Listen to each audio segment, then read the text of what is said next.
Haleluya, puji Tuhan, selamat pagi dan salam sejahtera di dalam Tuhan kita Yesus Kristus.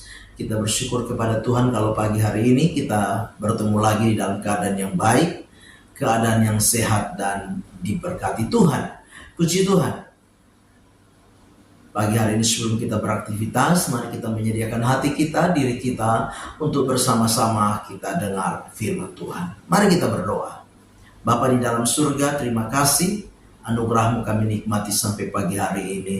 Dan kesempatan yang baik pagi ini sebelum kami beraktivitas, kami mau mendengarkan firman Tuhan. Berkati kami semua ya Tuhan. Kami mengucap syukur. Dalam nama Tuhan kami Yesus Kristus kami berdoa. Haleluya. Amin. Puji Tuhan. Bapak Ibu jemaat yang kekasih, pagi hari ini tema firman Tuhan yaitu mengapa kita bersuka cita. Sekali lagi, tema firman Tuhan, mengapa kita bersuka cita. Bapak Ibu jemaat yang kekasih, mari kita memperhatikan firman Tuhan di dalam Mazmur pasal yang ke-16 ayat 8 dan ayat 9. Mazmur pasal yang ke-16 ayat 8 dan ayat 9, demikian firman Tuhan. Aku senantiasa memandang kepada Tuhan, karena Ia berdiri di sebelah kananku, aku tidak goyah. Sebab itu hatiku bersuka cita dan jiwaku bersorak-sorai, bahkan tubuhku akan diam dengan tentram. Puji Tuhan. Bapak Ibu jemaat yang kekasih, pagi hari ini kita belajar bersama-sama bahwa setiap kita pasti menginginkan hidup kita penuh dengan sukacita.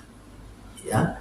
Setiap kita pasti menginginkan hidup kita penuh dengan apa? Kebahagiaan. Tidak ada satupun kita yang mengharapkan hidup di dalam kesedihan, hidup di dalam kesusahan. Tidak ada. Tetapi di dalam realita kehidupan ini kita harus sadari bahwa tidak selamanya kita menghadapi keadaan-keadaan yang baik.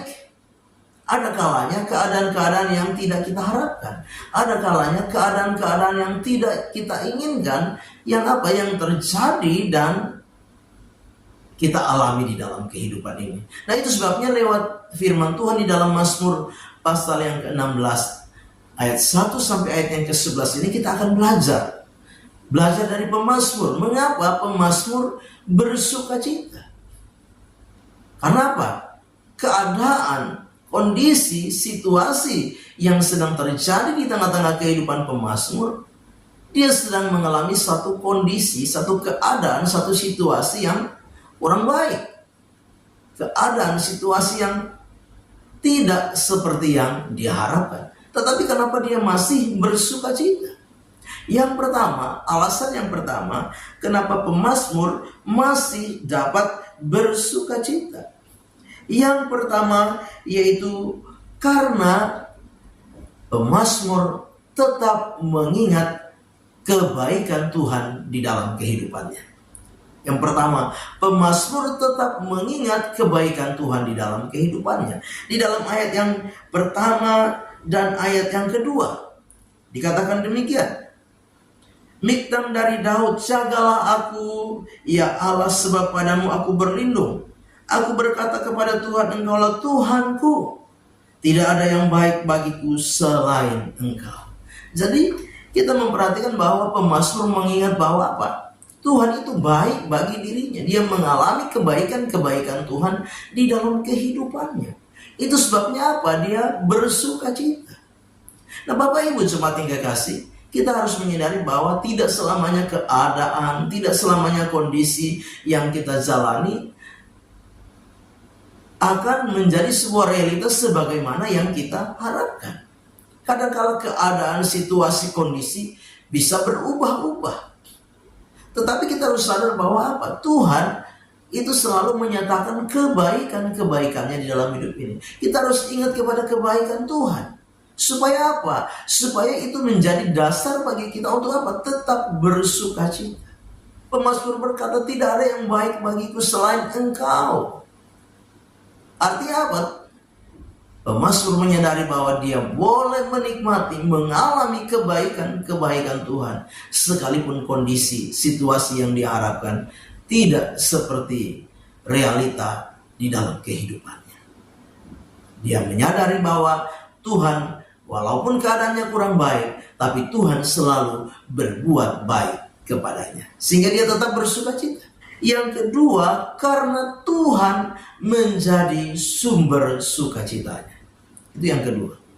Jadi yang kedua, Tuhan itulah yang menjadi sumber sukacitanya, bukan keadaan, bukan situasi. Dengan jelas dikatakan di dalam ayat yang ke-8, aku senantiasa memandang kepada Tuhan karena ia berdiri di sebelah kananku, aku tidak goyah.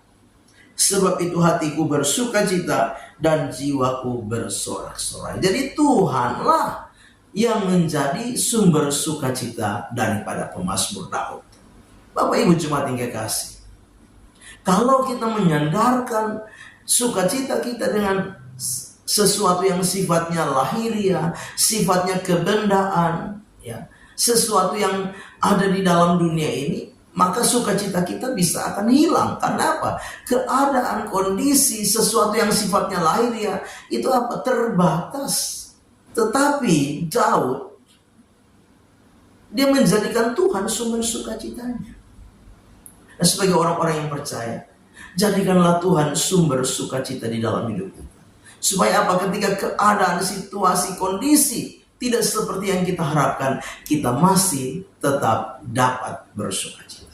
Sukacita kita tidak menjadi hilang dengan keadaan yang berubah, tapi sukacita itu tetap ada di dalam hati kita. Karena apa? Karena Tuhanlah yang menjadi sumber sukacita kita.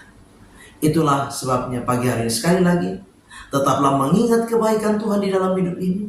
Dan yang kedua, jadikan Tuhan sumber sukacita di dalam setiap kehidupan kita. Amin. Mari kita berdoa. Bapa di dalam surga, terima kasih buat firman Tuhan yang sudah kami dengar pagi hari ini. Biarlah firman itu jadi rema, jadi berkat di dalam setiap kehidupan kami. Menjalani situasi, kondisi kehidupan yang seringkali mudah berubah-ubah, tidak ada kepastian. Tapi biarlah Tuhan Engkau yang menjadi sumber sukacita di dalam hidup kami. Kami terus mengingat betapa Tuhan Engkau Allah yang baik bagi kami. Supaya apapun keadaan yang kami hadapi, kami tetap terus bersukacita. Terima kasih Tuhan. Sepanjang hari ini kami serahkan seluruh hidup kami dalam tangan Tuhan. Hidup pribadi, keluarga, rumah tangga, usaha, pekerjaan, mata pencarian kami tetap serahkan dalam tangan Tuhan. Tuhan yang memelihara dan menyertai serta memberkati kami. Kami mau melangkah bersama Tuhan di hari baru ini. Dalam nama Tuhan kami Yesus Kristus kami berdoa. Haleluya. Amin. Selamat pagi. Tuhan Yesus memberkati.